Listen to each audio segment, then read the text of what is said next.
कि हम जय हिंद सभा करने वाले हैं और ये 16 जगहों पर मई के आखिरी सप्ताह में होगी और उसके अलावा ये राज्य स्तर पे और जिला स्तर पर भी होगी। ये असल में हम संवाद स्थापित कर रहे हैं और वो 10 सवाल 11 सवाल हम पूछ रहे हैं जो कि जिसके बारे में कर्नल रोहित चौधरी ने बताया। पहले 2 सवाल कि इंटेलिजेंस फेलियर कैसे हुआ, दूसरा आतंकवादी अब तक पकड़े क्यों नहीं गए और अभी सरकार उनको पकड़ने के लिए आगे क्या प्लान बना रही है, तीसरा सीज फायर अचानक क्यों हुआ और चौथा कि ट्रंप ने कैसे ये कहा कि व्यापार के कारण हमने ये सीज फायर करवाया है, इस पर सरकार का कोई स्पष्टीकरण नहीं आया। पांचवा ये कि जो विदेश मंत्री हैं एस जयशंकर, उन्होंने कैसे पहले से ही प्लान बताकर जो आर्म फोर्सेस की टाइम स्पेस और क्वांटम की एक स्ट्रेटजी होती है उसको कैसे वो तितर बितर हुई।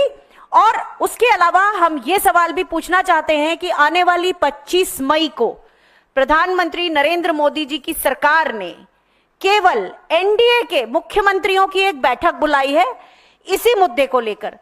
तो हम ये पूछना चाहते हैं कि कौन सा अपराध किया है हिमाचल प्रदेश के मुख्यमंत्री ने, कर्नाटक के मुख्यमंत्री ने, तेलंगाना के मुख्यमंत्री ने या झारखंड के मुख्यमंत्री ने। क्या प्रधानमंत्री केवल बीजेपी वोटर्स के या बीजेपी के मुख्यमंत्रियों के होते हैं? क्या देश केवल बीजेपी वोटर्स का है?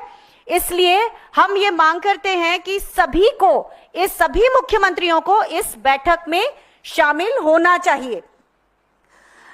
दूसरी चीज यह है कि 2 बार सर्वदलीय बैठक हुई, दोनों बैठकों में प्रधानमंत्री नरेंद्र मोदी जो कि शीर्ष नेतृत्व है वो नहीं आए।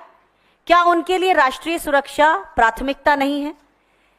ये एक दूसरा मतलब हमारा 6वां 7वां सवाल है। ये एक और चीज कि अब टीवी पर प्रचार हो रहा है, पीआर इवेंट्स हो रहे हैं, लेकिन जिस तरीके से पेशेवर तरीके से हम किसी मुद्दे को संभालते थे, लोगों तक पहुंचता था, संवाद जाता था, लोगों को सही तरीके से मालूम होता था, वो कहां चला गया? दिन भर हम प्रचार माध्यमों में और उसमें भी हम देखते हैं प्रधानमंत्री जी के पोस्टर बैनर भी लग रहे हैं जिसमें वो डांगरी पहन के, कहीं बैटल जैकेट पहन के ये वो दिखाई पड़ते हैं। तो जो एक तरीका था हमारा परिपक्व तरीका, संस्थागत तरीका, वो कहां चला गया? ये भी हमारा सवाल है जिसको लेकर हम जय हिंद सभा में लोगों तक जाएंगे और उन्हें बताएंगे ये सवाल।